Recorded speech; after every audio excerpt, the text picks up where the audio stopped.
Alors j'ai pris des documents à la Bibliothèque nationale à Paris, des témoignages des conquérants de l'époque, des conquérants français. D'abord, des extraits du bréviaire que l'on avait remis aux officiers et soldats qui s'en allaient en Afrique. Cela s'appelait « Aperçu historique, statistique et topographique sur l'état d'Alger ». Voici quelques-uns de ces extraits. Ces contrées sont des terres vacantes, abandonnées aux mauvaises herbes par la paresse et l'indolence des morts. Les femmes du pays sont livrées par la paresse des Arabes, qui passent toute leur vie à fumer, à la turpitude de mœurs extrêmement relâchées. Elles n'ont pas de religion. Beaucoup doutent qu'elles aient une âme immortelle et croient qu'elles ne sont faites que pour la reproduction. Le climat aidant, les femmes sont nécessairement disposées au plaisir. Alors, allez-y, des terres vacantes et des femmes consentantes qui n'attendent que les soldats français.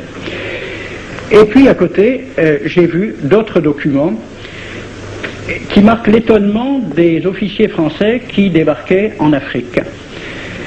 C'est Campagne d'Afrique en 1830 par un officier du corps expéditionnaire. Cette terre, qu'on avait présentée comme sauvage et inhabitée, est couverte de jolies maisons de campagne entourées de jardins. Toutes sont bâties sur des hauteurs dont les mouvements onduleux contrastent tout à fait avec l'aridité des côtes de Provence. La végétation y est superbe, et partout des sources et des courants d'eau fécondent la terre. Les fruits y sont en abondance, un grand nombre d'aqueducs amènent les eaux jusqu'à la capitale. Et le maréchal Bugeaud lui-même.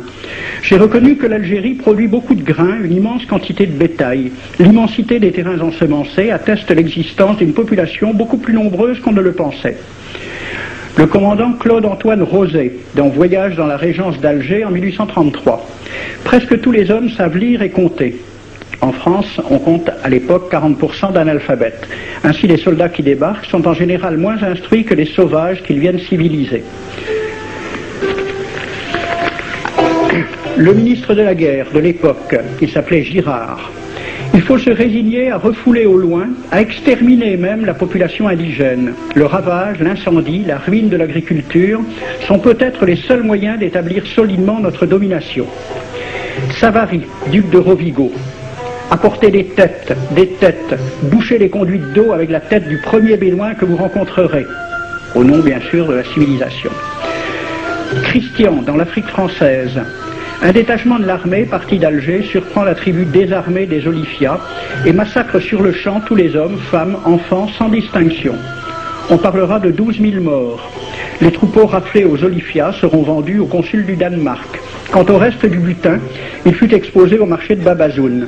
On y voyait des bracelets de femmes, encore attachés à des poignets coupés, et des boucles d'oreilles pendant à des lambeaux de chair, au nom de la civilisation. Le colonel François de Montagnac. Selon moi, toutes les populations qui n'acceptent pas nos conditions doivent être rasées. Tout doit être pris, saccagé, sans distinction d'âge et de sexe. L'herbe ne doit plus pousser là où l'armée française a mis le pied. Saint-Arnaud, il était commandant et c'était aussi un mari très attentionné. Il écrit à sa femme « Chère Louise, je suis bivouaqué par une chaleur de 40 degrés au milieu de 20 villages superbes qui ne se sont jamais bien soumis. Je leur ai donné jusqu'à ce soir pour payer les impôts et les amendes que je leur inflige. S'ils ne s'exécutent pas, j'enverrai 3 colonnes brûler tout. » En juin 1845, la tribu des Ouled Riha, chassée de ses douars par les détachements incendiaires du colonel Pélissier, se réfugie dans des grottes de montagne. Ordre du maréchal Bugeaud. Si ces gredins se retirent dans leurs cavernes, imitez Cavaignac Béha, fumez-les à outrance comme des renards. Voici le récit d'un témoin, français bien sûr. Voir au milieu de la nuit, à la faveur de la lune, un corps de troupes françaises occupé à entretenir un feu infernal. Entendre les sourds gémissements des hommes, des femmes, des enfants et des animaux, le craquement des rochers calcinés s'écroulant. Le matin, quand on chercha à dégager l'entrée des cavernes, gisaient des bœufs, des ânes, des moutons. Parmi les animaux, entassés sous eux, on trouvait des hommes, des femmes, des enfants. J'ai vu un homme mort, le genou à terre, la main crispée sur la corne d'un bœuf. Devant lui était une femme tenant son enfant dans ses bras. Cet homme avait été asphyxié au moment où il cherchait à préserver sa famille de la rage de cet animal. On a compté 760 cadavres. Le 8 mai 1845, Saint-Arnaud découvre 500 Algériens qui s'abritent dans une grotte entre Ténès et Mostaganem. Saint-Arnaud ordonne à ses soldats de les emmurer vivants. Il écrit « Je fais boucher hermétiquement toutes les issues et je fais un vaste cimetière.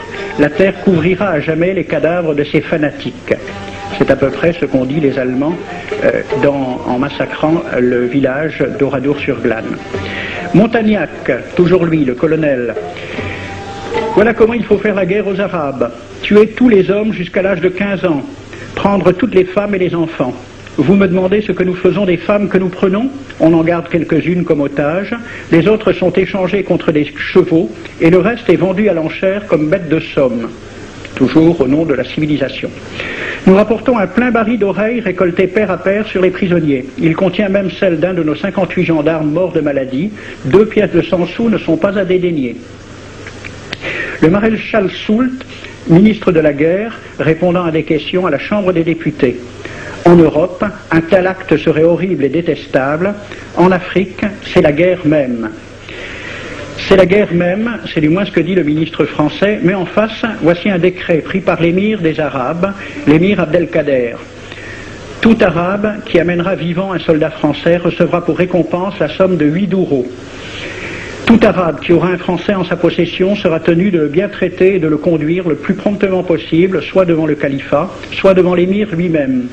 Dans le cas où le prisonnier aurait à se plaindre de mauvais traitements, l'Arabe n'aura droit à aucune récompense. À la lecture de ce décret, question d'un soldat algérien, quelle récompense pour un prisonnier vivant? L'émir répond 8 douros. Et pour une tête coupée, l'émir répond 25 coups de bâton sur la plante des pieds. De quel côté était la civilisation?